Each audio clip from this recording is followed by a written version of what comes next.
एक माँ की ममता। आज मैं क्या करने जा रहा हूँ? मैंने आईने में अपना चेहरा देखा। क्या मैं वही अरशद हूँ जिसे पूरे मोहल्ले में एक फरमाबरदार आज्ञाकारी बेटा कहा जाता था? आज मैं अपनी अम्मी को, जो मेरी पहचान की नींव है, कहीं दूर अजनबियों के बीच छोड़कर आने का इरादा कर चुका था। समंदर की लहरें उस औरत के पैरों से टकराईं, पर उन्हें ठंड का एहसास नहीं हुआ। उनकी आंखें खाली थीं, जैसे यादों से बाहर कहीं भटक रही हों। कुछ दूरी पर खड़ा उनका बेटा बार बार घड़ी देख रहा था। घर पर बीवी का गुस्सा उसका इंतजार कर रहा था। कब तक अम्मी अम्मी करते रहोगे? सुबह के शब्द अभी भी उसके कानों में गूंज रहे थे। या तो मैं या तुम्हारी बीमार अम्मी, ये आखिरी चेतावनी थी। अम्मी, यहीं बैठिए, मैं अभी आता हूं, उसने कहा। आवाज कांप गई। वो बेचारी चुपचाप रेत पर बैठ गईं, जैसे कोई हुक्म मान लिया हो। जब घर लौटा तो समंदर पीछे रह गया, मगर नदामत, पछतावा उसके साथ चली आई। मेरा नाम अरशद है। मैं अपनी अम्मी का इकलौता बेटा हूं। वही अम्मी जिन्होंने मुझे पालने के लिए अपनी पूरी जिंदगी, अपनी जवानी और अपनी हर अधूरी ख्वाहिश कुर्बान कर दी। लेकिन आज मैं उन्हें उसी मोड़ पर छोड़ आया था जहां मुझे वो एक बोझ नजर आने लगी थीं। कहानी यहां से शुरू नहीं होती। ये उस वक्त से शुरू होती है जब मैं बहुत छोटा था। जब मैंने होश संभाला तो खुद को एक कच्चे मकान के सहन आंगन में पाया। नाना नानी बूढ़े हो चुके थे और अम्मी हमेशा काम में लगी रहती थीं।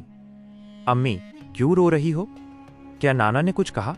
मैंने एक बार उनकी गोद में सिर रखकर पूछा था। उन्होंने जल्दी से अपने आंसू पोंछे और एक उदास सी मुस्कान के साथ बोली, नहीं मेरे लाल, रो कौन रहा है? तुम्हारी आंखों में शायद कुछ पड़ गया होगा। मेरे वालिद का साया मेरे सिर से तभी उठ गया था जब मैं सिर्फ 2 साल का था। ससुराल वालों ने बेवा, विधवा माँ को बोझ समझा और लालची चचाओं ने हमें घर से निकाल दिया।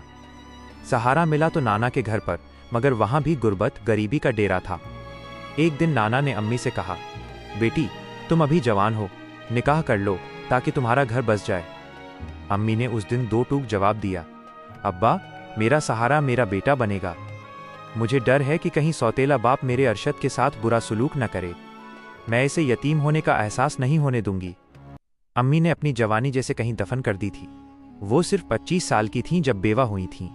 वो लोगों के घरों में बर्तन मांजती और झाड़ू लगाती ताकि मेरी स्कूल की फीस भर सकें। नाना के इंतकाल के बाद हालात और ख़राब हो गए। नानी भी बिस्तर से लग गईं, मगर अम्मी ने हिम्मत नहीं हारी। वक्त पंख लगाकर उड़ता गया। मैं पढ़ लिख कर एक मल्टीनेशनल कंपनी में अच्छी पोजीशन पर आ गया।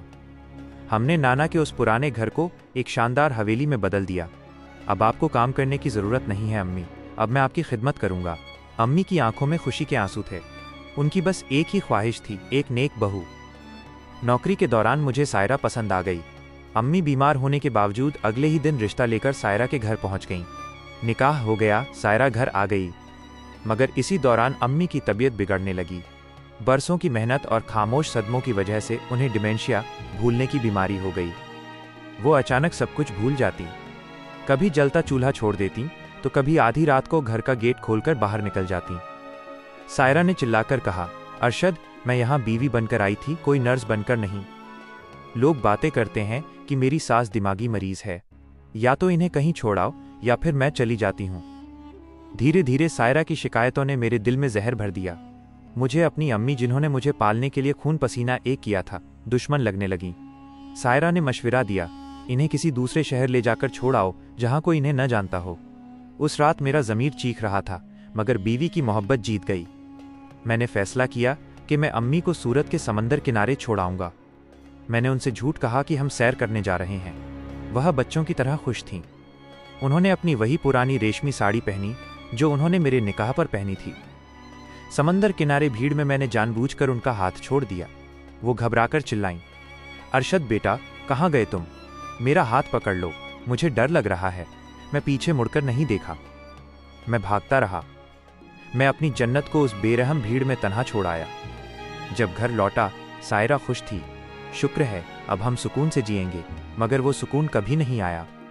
अम्मी के बिना वो घर मुझे काटने को दौड़ता था। किचन से उनकी खांसी की आवाज़ नहीं आती थी। कोई मुझे नमाज के लिए जगाने वाला नहीं था। एक दिन मेरा 5 साल का बेटा रेहान स्टोर रूम में अम्मी के पुराने बक्से से खेल रहा था। मैंने बक्सा खोला तो अम्मी के कपड़ों की वही खुशबू आई। उसमें उनकी पुरानी तस्बीह, माला रखी थी। सायरा चिल्लाई, यह कबाड़ यहाँ से फेंको।